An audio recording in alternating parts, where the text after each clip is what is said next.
दोस्तों, आज हमारे साथ डॉक्टर रंजना कुमारी हैं, जो सेंटर फॉर सोशल रिसर्च की निदेशक हैं और वुमेन पावर कनेक्ट की अध्यक्ष हैं। डॉक्टर रंजना कुमारी ने महिलाओं के सशक्तिकरण के लिए इस देश में अभूतपूर्व काम किया है।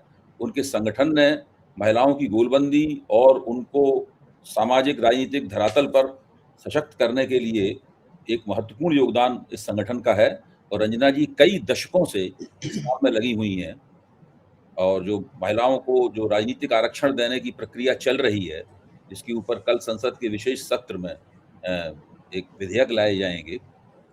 उस सिलसिले में रंजना जी के वक्तव्य और उनकी समीक्षा, उनकी एक मजबूत राय हम सब लोगों के सामने विभिन्न मंचों से बार-बार आती रही है। ये हम लोगों की खुशकिस्मती है कि रंजना जी ने अपने कीमती वक़्त में से समय निकाल कर नई परख के दर्शकों को संबोधित करना स्वीकार किया है। रंजना जी, बहुत-बहुत धन्यवाद। स्वागत है आपका नई परख के मंच पर। अभय जी, आपने मुझे अपने साथ बातचीत का मौका दिया है, इसके लिए आपका बहुत-बहुत धन्यवाद। जी। तो हम लोग बातचीत शुरू करते हैं। ज़ाहिर है कि हम लोगों की बातचीत के केंद्र में कल संसद में जो होगा, वही होगा। और मैं आपको थोड़ा-सा पीछे ले चलूँगा। जब संविधान बन रहा था और संविधान सभा ये तय कर रही थी कि समाज के विभिन्न तबकों का सशक्तिकरण कैसे किया जाए, तो उसने 2 तरीके निकाले थे। एक तरीका तो ये था, जिसके अंदर राजनीतिक आरक्षण भी शामिल था और वो राजनीतिक आरक्षण केवल दलितों को दिया गया था और केवल आदिवासियों को दिया गया था।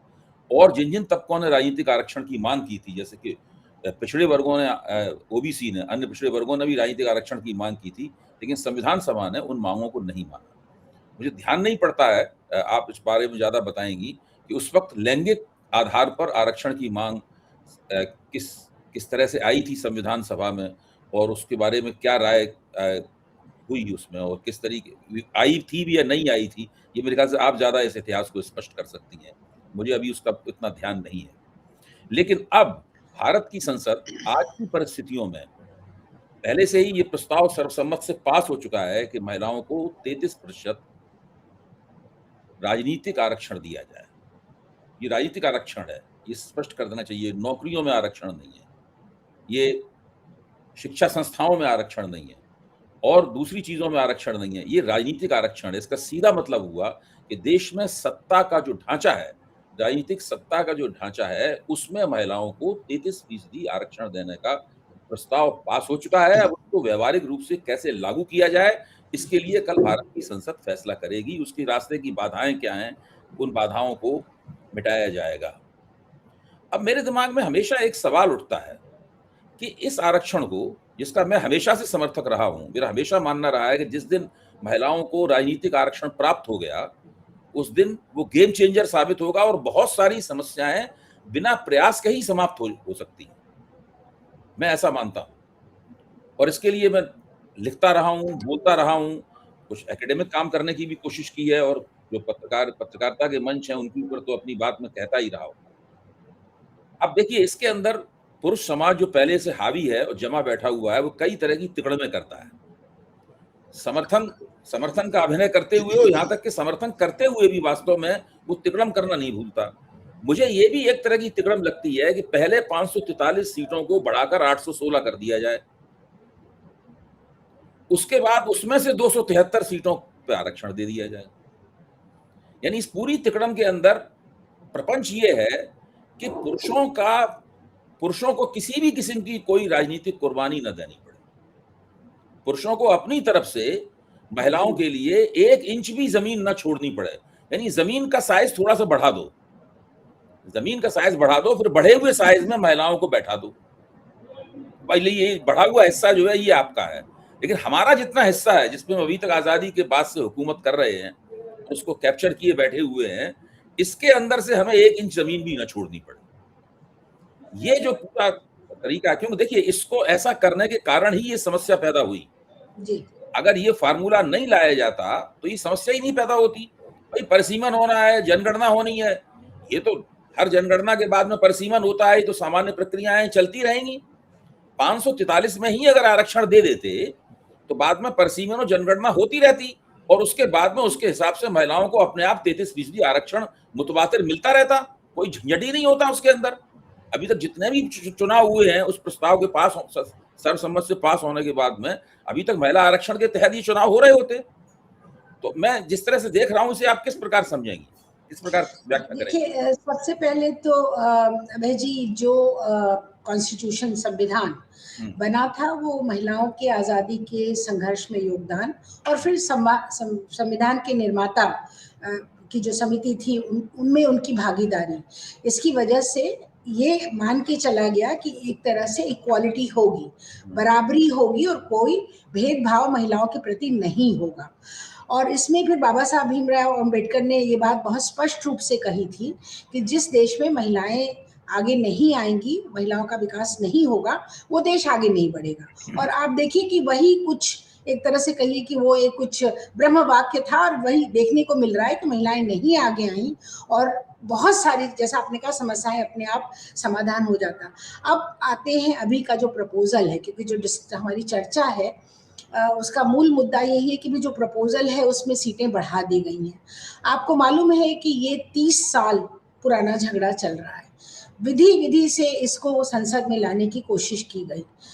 हम लोग उसके साक्षी हैं, क्योंकि हर बार हम जाके वहाँ की गैलरी में बैठे हैं, पार्लियामेंट की गैलरी में हम लोगों ने मोबिलाइजेशन किया, गांव से लेके संसद तक हम लोगों ने इसके लिए मोबिलाइजेशन किया, महिलाओं में चेतना पैदा की।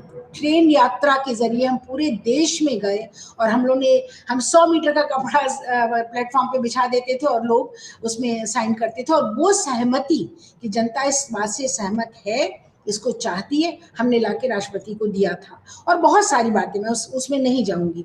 लेकिन जो सबसे महत्वपूर्ण बात इस समय है कि हर पुरुष सांसद को, देखिए भारत की जो राजनीतिक दल है वो एक तरह से पुरुष सत्ता का प्रतीक है, टूल ऑफ पेट्रियार्की है। क्योंकि आप चाहे उसका गठन देख लीजिए, उसमें सत्ता का इस्तेमाल कौन करता है, पार्लियामेंट्री कमेटी चाहे वो लेफ्ट पार्टी की हो, सेंट्रिस्ट पार्टी की हो, राइट पार्टी की हो, एक या दो नाम के लिए महिला मेंबर वहां रखी जाती हैं, जहां पर ये फैसला लिया जाता है कि सीटों का बंटवारा कैसे होगा। तो अब ये तो पूरा का पूरा नियंत्रण, सत्ता का पूरा नियंत्रण इस समय पुरुषों के हाथ में चला आ रहा है आज़ादी के बाद से। अब जब ये बिल बना तो सबसे ज़्यादा मन में डर किसके आया? हर पुरुष सांसद के मन में आया कि अगर, या हर चुने हुए पुरुष प्रतिनिधि के मन में आया कि अगर मान लीजिए ये पास होता है तो मेरी सीट चली जाएगी। और मैं आपको इस बात की मैं साक्षी हूँ कि जब लोग राज्यसभा में पास हो गया था, मनमोहन सिंह जी खुद बैठे हुए थे वहां पर और सोनिया जी वहां आई थी, हंगामा मच रहा था, सब शांत हुआ और वो पास हुआ, और फिर लोकसभा में नहीं ला पाए। तो तमाम उनकी ही पार्टी के सांसदों ने हमसे कहा कि ये हो ही नहीं सकता, क्योंकि इसमें पुरुष सांसद की सीटें जाएंगी, कोई तैयार नहीं है। और आप देखेंगे कि उसके बाद भी कई बार प्रयास हुए, उसके पहले कई बार प्रयास। कोई बिल ऐसा है देश के अंदर जो संसद के अंदर फाड़ करके स्पीकर के ऊपर फेंका गया हो? ये बिल था जिसको लेके संसद के अंदर खींचातानी हुई हो, जिसको लेके संसद में सांसद बैठ गए बिल के अंदर, हम लोग गैलरी से देख रहे थे, और वो बैठ गए बिल के अंदर और उन्होंने कहा कि हम तो रात भर यहीं रहेंगे, हम संसद चलने नहीं देंगे, और फिर मार्शल्स को बुला के उनको बाहर निकलवाया गया।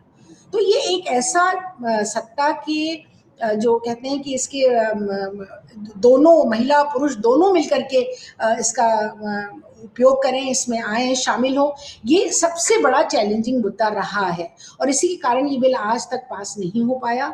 और पिछली बार भी 2023 में भी जब ये बिल लाया गया तो दो बातें जोड़ दी गई कि परिसीमन होगा तब होगा और जब सेंसस होगा तब होगा। तो न नौ मन तेल होगा न राधा नाचेंगी, आप तो जानते हैं हमारे यहाँ की कहावत है। लेकिन आप ये समझ लीजिए कि सबसे बड़ा जो चैलेंज है वो पुरुषों के मन के भय का, और पुरुषों के हाथ से सत्ता जाने का डर उनके मन में जो है। तो ये तरीका अच्छा है, मैं जानती हूँ कि ये थोड़ा कॉम्प्लिकेटेड है और थोड़ा, लेकिन यही एक तरीका है कि आप सीटें बढ़ा दीजिए और आप किसी को भी वहां से, आप उनकी सीट, आप अपनी सीट पे चिपके रहिए, पकड़ के बैठे रहिए, कभी मत छोड़िएगा, लेकिन महिलाओं को आने दीजिए, थोड़ा दरवाजा खोलिए ताकि संसद के अंदर महिलाएं आए। तो इसलिए मैं इस बात का समर्थन करती हूँ कि बिना सीट को बढ़ाए हुए ये संभव ही नहीं है। यानी पुरुष लोग अगर सीटें नहीं बढ़ाई जाएंगी तो फिर वो इस बिल को कभी नहीं होने देंगे, 100 साल तक अभय जी नहीं होने देंगे। आप इस बात को मतलब मैं एकदम लिख के देना चाहती हूँ। 30 साल के हमारे संघर्ष का और तमाम तरह के जतन करने का ये नतीजा निकला है कि कम से कम अब यहाँ तक पहुंच गई है बात, और पुरुष सांसद भय में नहीं है कि उनकी सीट चली जाएगी, इसलिए शायद संभावना बढ़ गई है। व्यवहारिक स्थिति यही है जो आप कह रही हैं, यही व्यवहारिक स्थिति है। हालांकि ये आदर्श स्थिति नहीं है। पुरुष सांसदों को चाहिए था कि वो इसको पास होने देते और इसको लागू होने देते।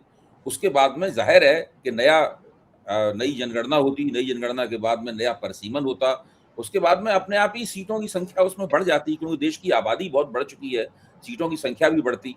और अगर ये इस क्रम से होता तो फिर अभी जो दक्षिण भारत से परिसीमन के खिलाफ जो आवाजें उठ रही हैं, यानी परिसीमन के कारण उनके साथ होने वाले अन्याय के अंदेशे का सवाल उठाया जा रहा है, ये चीजें भी ज्यादा स्वाभाविक तरीके से हल हो पाती। लेकिन चलिए इस बात को हम लोग यहीं छोड़ते हैं।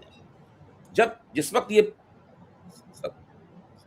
लोकसभा ने पास किया था, राज्यसभा ने, हाँ राज्यसभा ने पास किया था, उसके बाद में फिर पूरी संसद ने इसको पास कर दिया और ये बिल्कुल तय हो गया कि ये तो होना ही है। किस तरीके से हो, केवल यही सवाल बाकी रह गया था।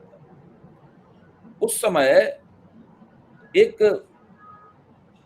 एक एक एक स्थिति बनी थी, और वो स्थिति ये थी कि विपक्ष ने कहा कि आप उसकी चिंता मत कीजिए, आप जनगणना की और उसकी चिंता मत कीजिए, इसको लागू कीजिए आप इसको। भारतीय जनता पार्टी ने कहा नहीं, ये नहीं हो सकता।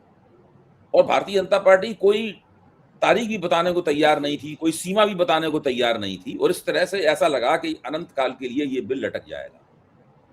अब अचानक जादू की तरह से मुश्किल से 15-20 दिन पहले अचानक भारतीय जनता पार्टी ने करवट बदली और वो कहने लगी कि नहीं, अब हम कोई उसकी चिंता नहीं करते हैं, हम इसको बिल्कुल पारित करने के लिए तैयार हैं और विशेष सत्र बुलाया जाना चाहिए।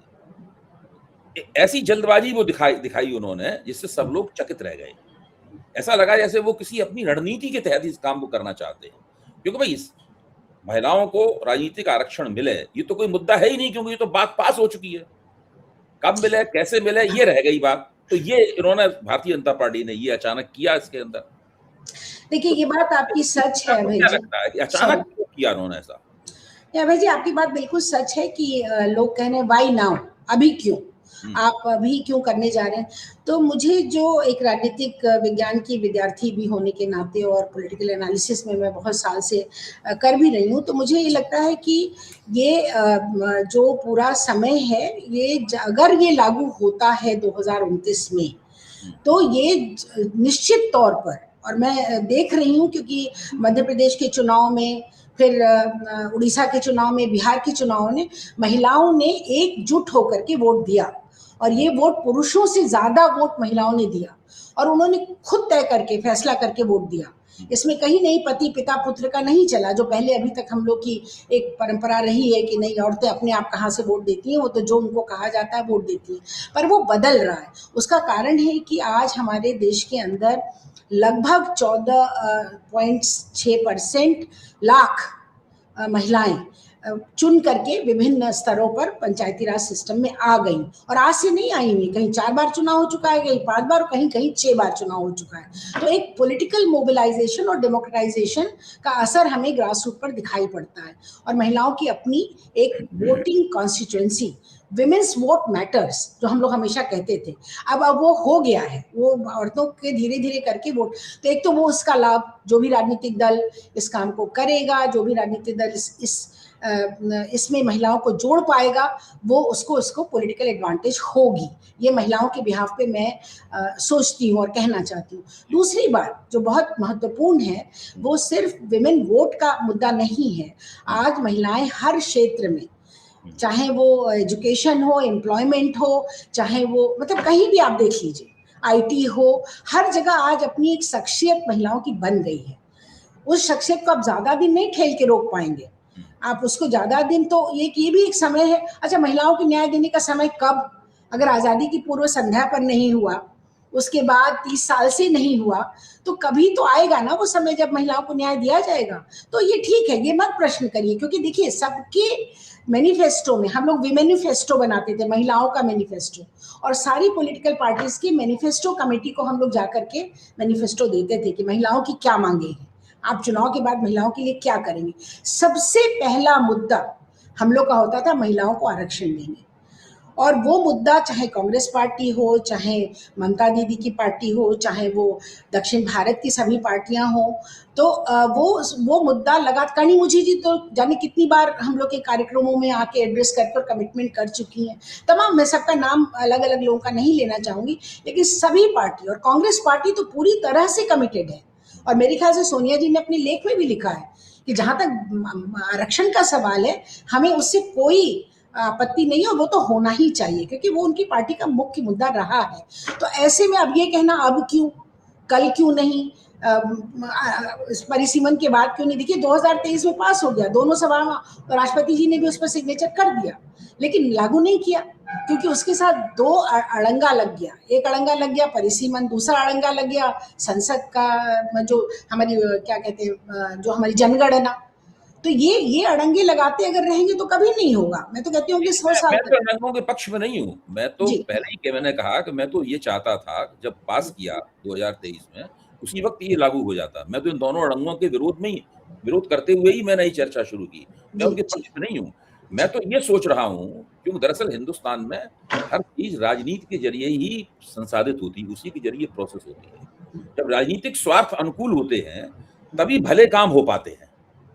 जिन देखिए, कामों तो हमेशा हुआ है। देखिए पॉलिटिक्स कोई हलवा पूरी खाने का तो है नहीं, वो तो पॉलिटिकल गेम्स के लिए है ना, आगे जब इसके लिए है, पॉलिटिक्स होती है तो उसमें जी ये हाँ। अब आखिरकार ऐसा क्या है कि अचानक इस सरकार को लगने लगा है, जो सरकार 2023 में इस पक्ष में नहीं थी कि इसको तुरंत लागू किया जाए।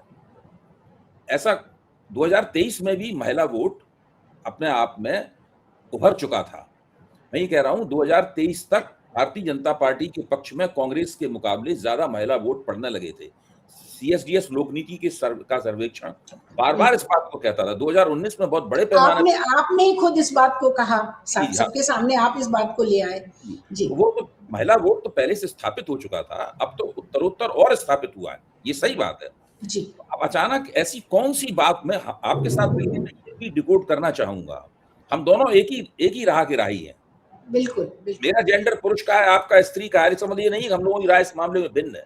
हम जी दोनों एक ही राह के राही हैं, लेकिन ये डिकोड करना भी हम लोगों का फर्ज है कि आखिरकार एक सरकार जो उसको उस वक्त नहीं करना चाहती थी, अचानक अपने उस दलील को उसने पलट कैसे दिया? मैं केवल ये बात जानना इस पे हम लोग भी थोड़ा मिलकर दिमाग खपाएं, फिर हम इस विधेयक के दूसरे पक्षों के ऊपर गौर करेंगे।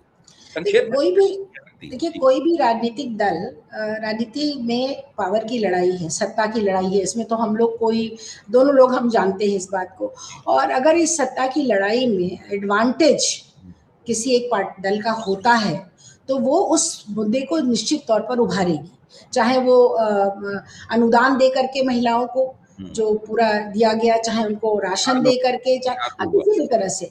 तो ये तो होगा, ये तो राजनीति में बने रहने के लिए, सत्ता पर काबिज रहने के लिए कोई भी पार्टी हो, मैं किसी एक पार्टी, चूंकि मैं किसी पार्टी से जुड़ी नहीं हूँ, इसलिए मैं ये बात स्पष्ट रूप से देख रही हूँ कि पार्टी हर तरह के हथकंडे अपनाती हैं, सब पार्टियां, और फिर वो किसी न किसी तरह से वोट की राजनीति करती हैं। अब इस वोट की राजनीति में एडवांटेज उस पार्टी को मिलेगा जो इस बात को कह के और करवा सकेगी, लागू करवा। देखिए अभी भी कोई, हमें तो संशय है कि पता नहीं लागू होगा कि नहीं होगा, लेकिन अगर लागू होता है तो ये महिलाओं के लिए एक न्याय की बात होगी, लोकतंत्र के डेफिसिट को करेक्ट करने की बात होगी, और ये जो पॉलिटिकल गेट कीपिंग चलती है ना, उससे हम लोग को मुक्ति मिलेगी।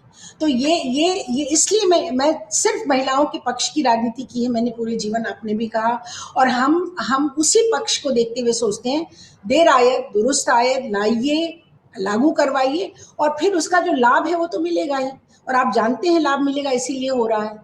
अगर वो निश्चित, लाभ, मैं तो ये मानता हूँ कि देखिए 100% तो कोई चीज अच्छी या बुरी नहीं होती है। कि हम ही लोग बनाते हैं, हमारे जैसे लोग ही विधेयकों का निर्माण करते हैं, कानूनों का निर्माण करते हैं, उन्हें पास करवाते हैं, और पास करवाने के लिए राजनीति भी की जाती है, और वो राजनीति कभी-कभी बहुत अच्छे किस्म की राजनीति भी होती है। मैं ये नहीं कहता हूँ खराब किस्म की राजनीति होती है। अब जैसे कि ये जो इसकी इस विधेयक के साथ 2 बातें और हैं जो मैं आपसे ज़रूर जिज्ञासा के तौर पे आपके सामने रखूँगा। पहली बात ये है कि जो ओबीसी और ख़ासतौर से ओबीसी पार्टियों के नेता हैं, ओबीसी आधारित पार्टियों के नेता हैं, उनकी माँग ये है कि जो महिलाओं को राजनीतिक आरक्षण मिल रहा है, उसमें ओबीसी कोटा भी निर्धारित किया जाए। अब हम जानते हैं कि जब संविधान सभा में चर्चा हो रही थी, जी, तब ओबीसी को दलितों और आदिवासियों की तरह राजनीतिक कोटा देने के लिए संविधान निर्माताओं ने इनकार कर दिया था। उनका कहना था कि आपको और दूसरे किस्म के आरक्षण दिए जाएंगे, लेकिन ये वाला आरक्षण आपको नहीं प्राप्त होगा। तो जो ओबीसी बिरादरी के नेता हैं, उनको लगता है कि उस वक्त हमें जो नहीं मिला, वो महिलाओं को राजनीतिक आरक्षण देने की प्रक्रिया में कहीं पिछले दरवाजे से हम हासिल कर सकते हैं। वो इसके ऊपर जोर दे रहे हैं। अब उनके इस मांग के बारे में आपका क्या कहना है? देखिए, ये जो मैंने कहा ना पॉलिटिकल गेट कीपिंग, तो ये मुद्दे उठा करके सबसे पहले तो कोई संवैधानिक व्यवस्था नहीं है ओबीसी को रिजर्वेशन देने की, और दूसरी बात ये है कि एससी एसटी की जो व्यवस्था है उसके तहत वो इस बिल में निहित है। इस बिल में निहित है जो reservation with in reservation for SC and ST, ये तो है। दूसरा, जहां तक ओबीसी का सवाल है, देखिए हम लोग की तरफ से, महिला संगठनों की तरफ से ये स्पष्ट रूप से स्टेटमेंट आया है और लगातार हम उसको कह रहे हैं कि जो एक्सक्लूडेड हैं उन्हीं को लाया जाए, माइनॉरिटी को लाया जाए, ओबीसी को लाया जाए, पर ये व्यवस्था तय कौन करेगा? ये तो राजनीतिक दल करेंगे। और आप जितने ओबीसी के राजनीतिक दल है, मैं एक चीज इंगित करना चाहती हूँ और मैं कहना चाहती हूँ कि क्या कारण है कि वो महिलाओं को नहीं ला पाए अभी तक, जब उनके पास उनकी सरकारें बनी, उनके पास मौके हैं, और अगर कोई महिला दिखाई भी पड़ी तो परिवार की महिलाओं से कोई, परिवार के पुत्र आ सकते हैं तो पुत्री और बहू भी आ सकती हैं, मुझे कोई उससे झगड़ा नहीं है, लेकिन इन्होंने क्यों नहीं ओबीसी महिलाओं को पार्लियामेंट के अंदर लाकर ये साबित किया और दिखाया कि देखिए हमारी मंशा यही है।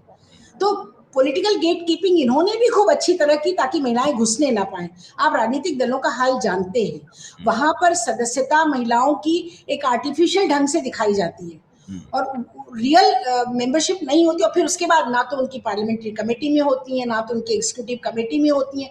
कहते हैं हम 1/3 देंगे, पर किया किसी ने नहीं है। और इसका कारण ओबीसी कांग्रेस ने भी जो 1/3 टिकट देने की बात कही थी, क्या वास्तव में लागू नहीं की? नहीं, देखिए एक्सेप्ट ममता दीदी, हाँ, आपको मानना, देखिए वो एक महिला नेता है जो अपने दमखम पर है। वो एक महिला नेता है जिन्होंने की पूरी राजनीतिक जीवन में संघर्ष किया है। वो हवाई चप्पल पहन के राजनीति करने वाली हमारे यहाँ कोई महिला नेता नहीं दिखाई देगी, पर आपको लगेगा कि वो आम जनता से जुड़ के वो राजनीति उन्होंने की है, और उसका कारण है कि बंगाल के लोगों ने उनको समर्थन लगातार दिया है, अभी तक तो दिया है। तो ये कारण, इसलिए वो उन्होंने कहा, और उन्होंने 27% तक महिलाओं को दिया है, 33 तो अभी उनके यहाँ भी नहीं हुआ है।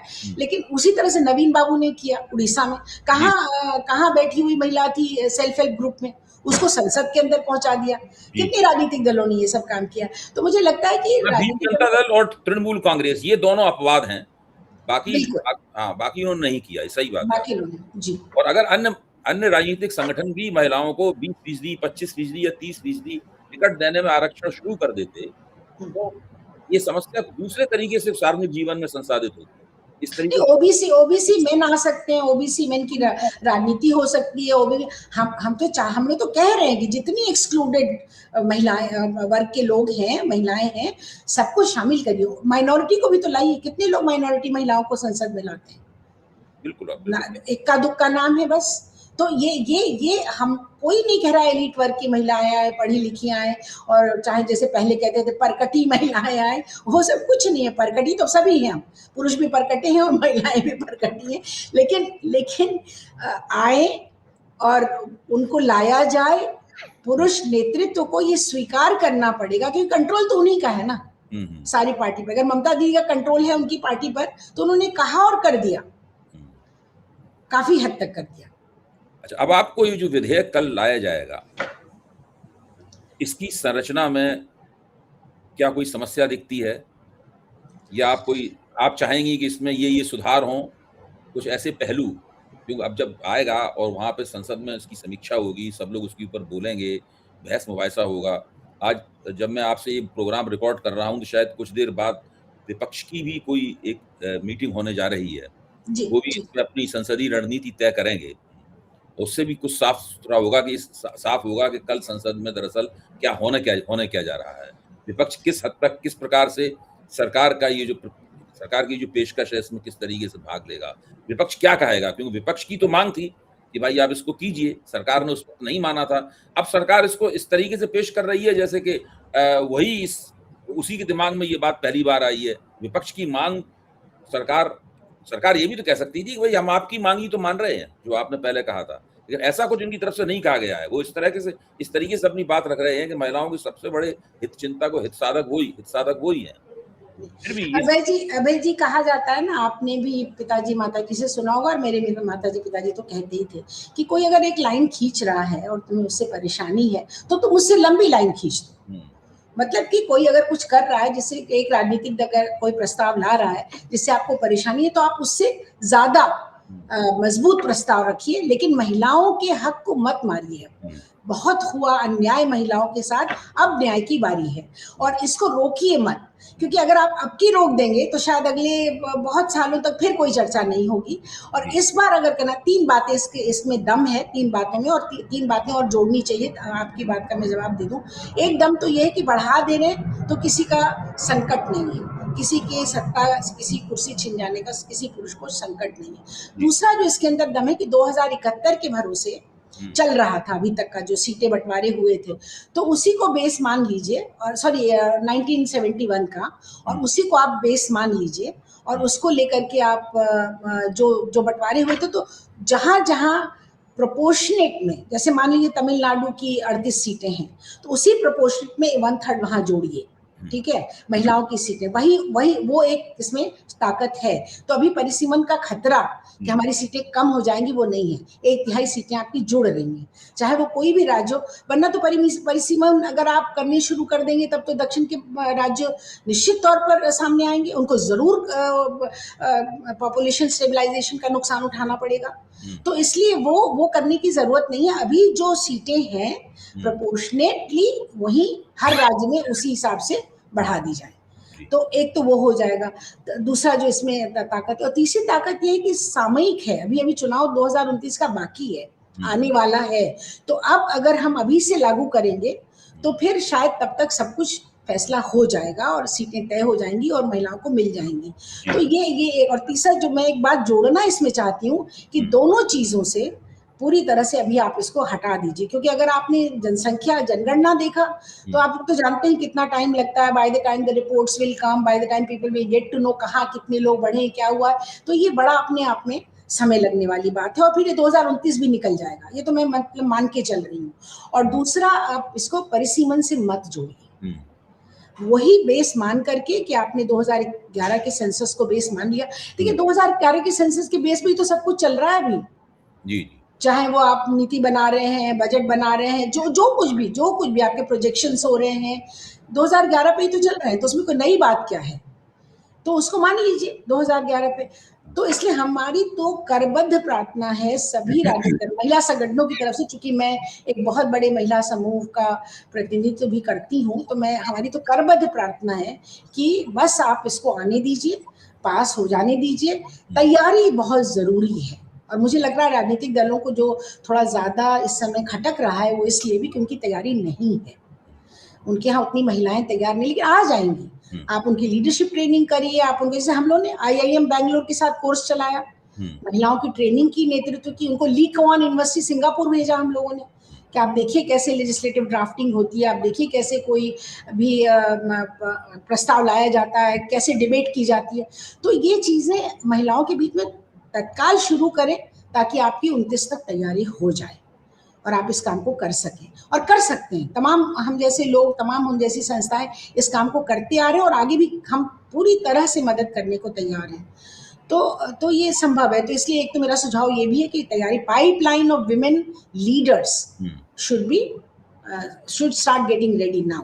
एक तो ये, और दूसरा ये, जैसा कि मैंने कहा कि कोशिश ये होनी चाहिए सारे दलों की कि SC, ST, OBC और माइनॉरिटी की महिलाओं को पहले टिकट दीजिए, पहले टिकट दीजिए, क्योंकि वो मेजॉरिटी हैं और उनके जीतने की संभावनाएं ज्यादा होंगी, क्योंकि जनसंख्या के हिसाब से उनकी जीत ज्यादा वास्तविक है और संभव है।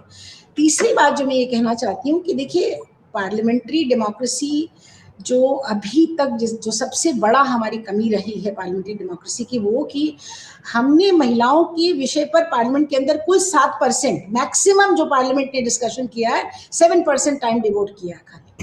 हमारा बजट 1% महिलाओं पर था जब हमने जेंडर बजट की बात शुरू की थी, और आज भी कोई बहुत फर्क नहीं पड़ा है, थोड़ा बहुत फर्क पड़ा है, मैं ये नहीं कहूँगी आगे हम नहीं बढ़े। तमाम कानून बड़े, उनको लागू नहीं करवा पाते हैं। संसद के अंदर जो नीति निर्धारण होता है, कहीं महिलाओं की भूमिका नहीं होती है। पार्लियामेंट्री कमेटी में मैं कई बार गई हूँ प्रेजेंटेशन करने, अगर 40 पुरुष बैठे हुए वहां पर, 3-4 औरतों की कमेटी में बैठा दिया उनको, उनकी कोई वॉइस नहीं होती है। तो ये इसको थोड़ा सा हम लोगों को अब देखना पड़ेगा कि ये सब बदले, बहुत हुआ। अच्छा, दुनिया में बदल गया, और देखिए जो देश खुशहाल है, जो देश माना जाता है कि दुनिया का सबसे खुशनुमा लोग वहां हैं, खुशहाल लोग हैं, चाहे वो फिनलैंड हो, स्वीडन हो, नॉर्वे, कब से उनके यहाँ महिलाएं सत्ता में हैं और वो काम कर रही हैं। वैसे ग्लोबली अब 27.8% अकॉर्डिंग टू IPO रिपोर्ट, जो इंटर पार्लियामेंट्री यूनियन की जो हर साल वो नक्शा भेजते हैं वो हम लोग के पास, कि देखिए यहाँ विकास हुआ है। रुवांडा जैसा देश कर सकता है, तो हिंदुस्तान तो कर सकता है। ये बिल्कुल कर सकता है, और संसद ने पास कर दिया है, और निश्चित रूप से होगा। इसमें आप कामयाब होंगी और आपके साथ मैं भी कामयाब होऊंगा, इसमें कोई शक की बात नहीं। ये तो बहुत बड़ी बात कह दी आपने। पे ले जाना चाहता हूँ। अभी हम लोगों ने जो राजनीतिक और व्यवहारिक बातें थी इस बिल की, उससे संबंधित बातचीत की। जैसा कि जब मैं कहता हूं और आप भी इस बात की तस्दीक करती हैं कि जिस दिन महिलाओं को राजनीतिक आरक्षण प्राप्त होगा, 33% आरक्षण प्राप्त हो जाएगा, और उसके आधार पर सत्ता की संरचना बननी शुरू हो जाएगी चुनाव दर चुनाव, तो वो गेम चेंजर साबित होगा। तो वो गेम चेंजर साबित होगा। जब हम ये बात कहते हैं तो हम एक बहुत बड़ी बात कहते हैं। हम सोचते हैं कि शायद इससे कुछ समाज परिवर्तन भी होगा, केवल राजनीतिक परिवर्तन। दुनिया में बड़ी बड़ी क्रांतियां हुई, राजनीतिक परिवर्तन होकर रह गया, लेकिन दरअसल समाज परिवर्तन नहीं हुआ। रूस में क्रांति हुई, लेकिन रशियन मेल नहीं बदला उससे। चीन में क्रांति हुई, लेकिन चीनी पुरुष बदल गया और स्त्रियों के प्रति उसका दृष्टिकोण बदल गया हो, ये नहीं हो पाया। मैं खुद लंबे अरसे तक मार्क्सवादी रहा हूँ, कम्युनिस्ट पार्टी का सदस्य रहा हूँ, ओल्ड टाइमर रहा हूँ उसका, लेकिन मैंने देखा खुद, क्योंकि मैं पढ़ाई लिखाई में भी थोड़ा रहा, तो केवल ये भी तो देखा कि ये सब नहीं होता, घटित नहीं होता, यहाँ पे घटित नहीं होता। परिवार की संरचना में जो रंग रुतबा पुरुष का रहता है वो नहीं खत्म होता, समाज में वो नहीं खत्म होता, क्रांतियां हो जाती हैं। अच्छा, अब ये एक ऐसी क्रांति हो रही है, संसदीय क्रांति हो रही है भारत में, जिसमें सीधे सीधे महिलाओं के पास में सत्ता का एक बड़ा हिस्सा पहुंचेगा। वो आप रोक ही नहीं सकते, आप, क्योंकि लोकतंत्र में संख्या की दृष्टि से सब काम तय होता है। जब 33% महिलाएं होंगी तो पार्टी के अंदर भी हालात को बदलेंगी, पार्टी के बाहर भी हालात को बदलेंगी, ब्यूरोक्रेसी में भी हालात बदलेगा, नीति निर्माण में, कानून बनाने में, सभी जगह चीजें बदलेंगी। उसके अंदर थोड़ा समय लगेगा, मैं मानता हूं कि 10 साल मान लीजिए, 10 साल मामला बदल जाएगा, पूरी तरह बदल जाएगा। कैसा होगा हमें नहीं पता, लेकिन जैसा आज है वैसा नहीं रहेगा, ये बिल्कुल तय है। तो इसमें आप क्या देखती हैं, क्या भविष्य में, जो भविष्य में आपकी जो दृष्टि जा रही है उसमें देख रहे, आप कैसे देखती हैं कि इस वक्त हालत ये है पूरे देश में, महिला विरोधी अपराधों का पारावार है, बिल्कुल भयानक। जैसे जैसे महिलाएं सशक्त हो रही हैं अपने प्रयासों से, वैसे वैसे उनके खिलाफ अपराध, हिंसक अपराध, यौन अपराध, तरह तरह के अपराध, और वो ज्यादा घृणित, बहुत अधिक हिंसक, बिल्कुल इस तरह बहुत ही अरुचिकर इस प्रकार के होते जा रहे हैं।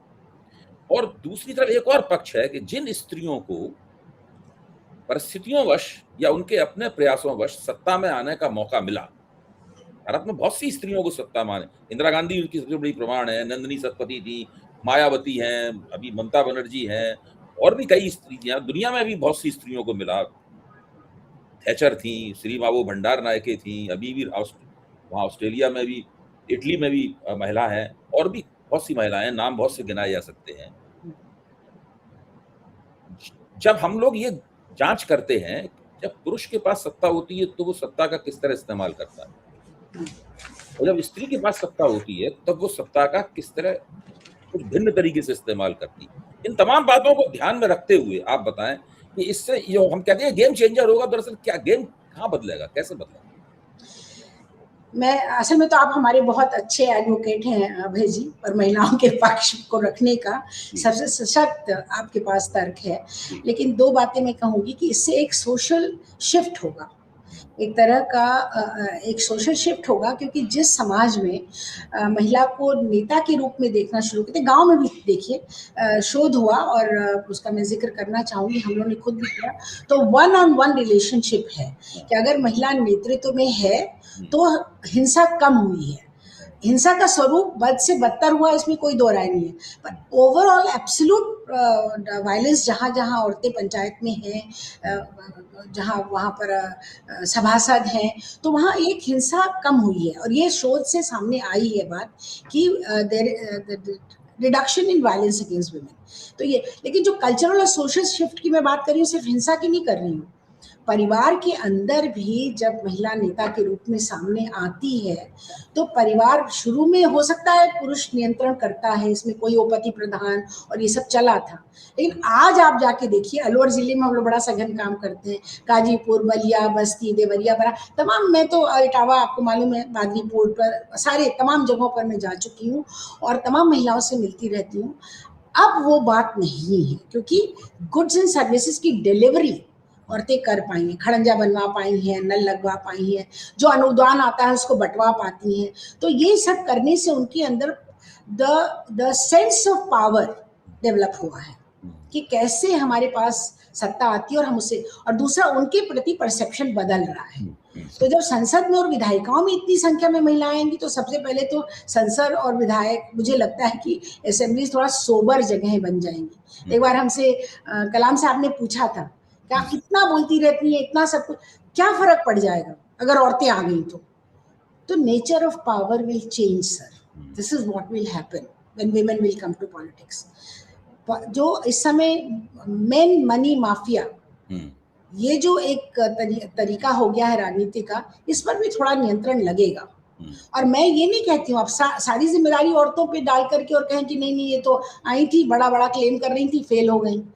ये अगर ऐसा होता है ये तो बेकार की बात होगी। जी जी। सो और दूसरा ये देखिए ना, मेंटल हेल्थ है, चाइल्ड न्यूट्रिशन है, एमएमआर है, मेटर्नल मोर्टालिटी रेट है, उसी तरह से हमारे देश में इन्फेंट मोर्टालिटी रेट है।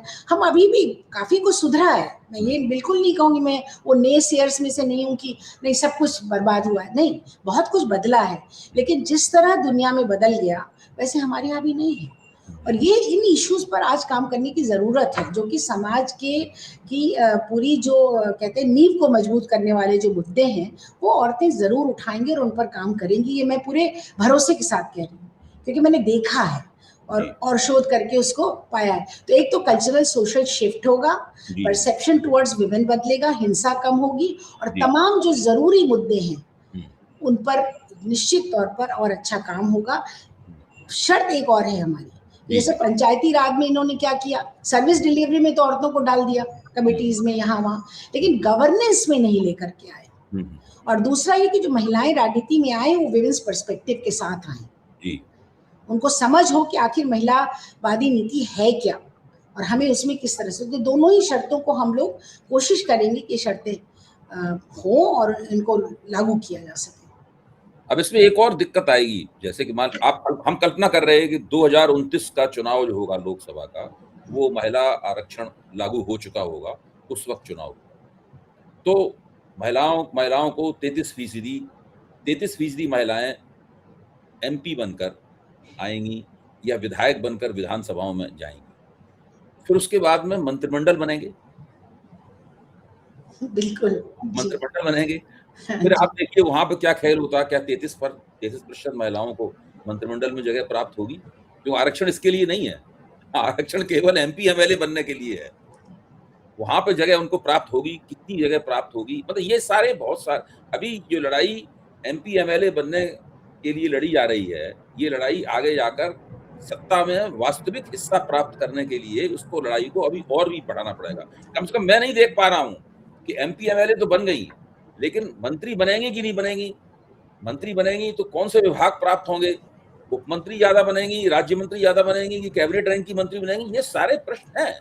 और अभी क्या कहें, क्योंकि सत्ता एकहरी नहीं होती है, वो बहुस्तरीय होती है सत्ता, बिल्कुल। बहुस्तरीय होती है। तो आप नीचे वाली लड़ाई जीतने के बाद में अभी ऊपर की लड़ाइयां अभी और भी लड़नी पड़ेंगी। आप कैसे देखती हैं इस मामले को? कम से कम मुझे तो लगता है कि अभी ये लड़ाई लंबी चलेगी, नहीं, मैं बिल्कुल सहमत हूँ आपसे। इस जीत के बाद भी। नहीं, मैं आपसे बिल्कुल सहमत हूँ अभय जी, क्योंकि देखिए ये इतना आसान तो रहा नहीं। 30 साल, 3 दशक बहुत होता है, और आज़ादी के बाद देख लें तो लगभग 8 दशक पूरे होने जा रहे हैं। तो ये तो बहुत लंबा दौर है, जबकि ये न्याय औरतों को नहीं मिला, और जिस बराबरी का वायदा संविधान ने किया वो बराबरी नहीं मिली। और इतना लंबा, और ये संघर्ष सिर्फ देखिए पेट्रियार्की के खिलाफ जो महिलाओं का संघर्ष है, वो सिर्फ हिंदुस्तान का संघर्ष नहीं है, ये पूरी दुनिया का संघर्ष है। एक सत्ता का स्वरूप जो है, जो कि जो जिसको कहते हैं कि पेट्रियार्कल नेचर ऑफ पावर है, जो उसमें थोड़ा लंबा समय लगेगा। और इसमें हम जानते हैं कि जीत के भी आ गई, तो अब अगला संघर्ष आपने कहा ना कि मंत्री बनेंगी कि नहीं, उनको सत्ता में भागीदारी मिलेगी कि नहीं, उनको सचमुच गवर्नेंस सिस्टम में शामिल किया जाएगा कि नहीं, तो ये प्रश्न रहेंगे। और मैं आपसे बिल्कुल सहमत हूँ कि ये आसान नहीं है, ये बिल्कुल आसान नहीं है, लेकिन एक कदम तो हम आगे बढ़ें। नहीं, ये तो बहुत बड़ी जीत। इसके बिना तो आप उन जीतों के बारे में कल्पना भी नहीं सोच कर भी नहीं सकते। बिल्कुल, इस सीढ़ी की तो पहले, इस सीढ़ी के ऊपर तो पहले चढ़ना ही पड़ेगा। जी। बहुत-बहुत धन्यवाद रंजना जी। हम लोगों ने बहुत मेरे ख्याल से काफ़ी चर्चा की और अच्छी चर्चा की, मेरी अपनी समझ ये है। लेकिन मैं इस चर्चा को यहीं रुका हुआ नहीं मानता हूँ। ये चर्चा का पहला खंड है। अभी कल संसद में हो जाने दीजिए, जो संसद में हो रहा हो जाने दीजिए। उसके बीच में भी मैं आपसे फिर निवेदन करूँगा कि आप नई परख के मंच पे आएँ मधुर में। और अब संसद में जो होगा उसके ऊपर चर्चा करेंगे हम लोग खास तौर से, कि वहाँ किसने क्या कहा, किसकी क्या रणनीति रही। आखिरकार जब ये विधेयक पास होगा और महिलाओं को जब आरक्षण प्राप्त होगा, तो उसकी ऊपर राजनीति किस तरह की हुई, इसको भी देखना बहुत दिलचस्प होगा। क्योंकि इसी से हमारी समझ में आएगा कि एमपी, एमएलए बनने के बाद भी महिलाओं के लिए महिलाओं को क्या मिलेगा और कैसे मिलेगा। नहीं, बिल्कुल अभय जी, और आपकी इस मेरी बहुत सशक्त कार्यक्रम के ज़रिए मैं सभी राजनीतिक दलों से एक बार फिर अपील करना चाहती हूँ कि देखिए ये आपका वायदा था और इसको हो जाने दीजिए। एक साथ आइए और इस बिल को एक बार इम्प्लीमेंटेशन के रास्ते को खोलने की बात हो रही है, इम्प्लीमेंट हो जाने दीजिए। पास तो हो गया, ये कानून तो है, पर अगले 20 साल तक भी लंबित रहे, कौन जानता है, 100 साल तक भी लंबित रहे। तो सारी राजनीतिक दल अपनी प्रतिबद्धता देश की महिलाओं के साथ दिखाएं। हम सब संसद की तरफ देख रहे हैं, आप इसे पास हो जाने दीजिए और बहुत-बहुत इसको धन्यवाद। लागू हो जाने मैं भी दीजिए। आपके साथ हूँ और मेरे ख्याल से देश के ज़्यादातर लोग आपके साथ हैं। कुछ और ऐसे लोगों को छोड़कर जो अपने क्षुद्र स्वार्थों से आगे नहीं बढ़ पाते हैं। मेरे ख्याल से तो इसके ऊपर एक राष्ट्रीय मत है कि स्थापित हो चुका है। राजनीतिक समाज में ही नहीं, जो गैर राजनीतिक समाज है, जो राजनीति को दूर से देखता है, वहाँ भी इसका कोई विरोध नहीं है। सब लोग चाहते हैं कि स्त्रियों को वो जगह प्राप्त हो जो उन्हें बहुत पहले प्राप्त हो जानी चाहिए थी। बहुत-बहुत धन्यवाद। हम लोग बहुत जल्द बहुत ही मिलेंगे। बहुत